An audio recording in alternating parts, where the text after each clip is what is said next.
الحمد لله رب العالمين، والصلاة والسلام على أطهر خلق الله أجمعين سيدنا محمد صلى الله عليه وسلم. طبتم وطاب لقاؤكم وتبوأتم من جنة الله منزلا.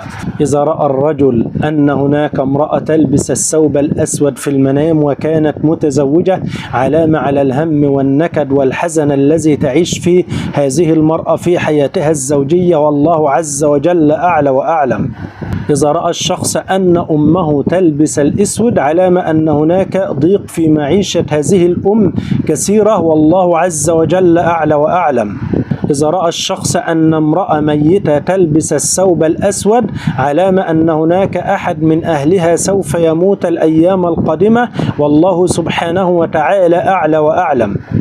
إذا رأى الشخص أنه يعرف امرأة وهي تلبس الأسود، علامة أنه سوف يحدث له ضرر من قبل امرأة في الحياة، والله عز وجل أعلى وأعلم. ورؤية امرأة غريبة تلبس الأسود، علامة على الوقوع صاحب الرؤية في مشاكل كثيرة في الحياة ونكد كثير، والله عز وجل أعلى وأعلم. إذا رأيت امرأة أنت تعرفها تلبس الأسود وأنت تهرب منها، علامة أنك سوف تهرب من المشاكل والأزمات الأيام القادمة، والله عز وجل أعلى وأعلم. ورؤية امرأة عجوز تلبس الأسود في المنام، علامة على الضعف والانكسار في حياة صاحب الرؤيا، والله عز وجل أعلى وأعلم.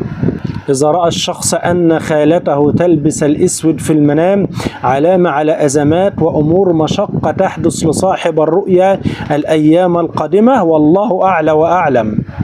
إذا رأت المرأة المتزوجة أن زوجها يلبس الأسود في المنام، علامة على الأمن والسكينة التي تحدث لهذه المرأة الأيام القادمة، والله أعلى وأعلم. رؤية رجل وسيم يلبس أسود في المنام، علامة على النجاة من فتنة كانت تحدث لصاحب الرؤيا، والله عز وجل أعلى وأعلم. إذا رأى صاحب الرؤيا أن أبيه يلبس الأسود، علامة على التفوق له في الحياة والتقدم والنجاح، والله عز وجل أعلى وأعلم.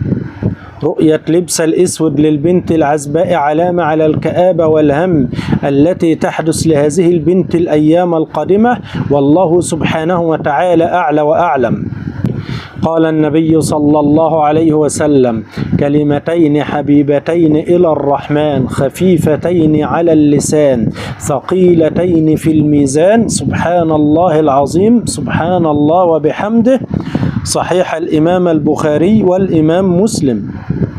وقال الرسول صلى الله عليه وسلم: إن الشيطان يستحل الطعام ألا يذكر اسم الله عليه. صحيح الإمام مسلم.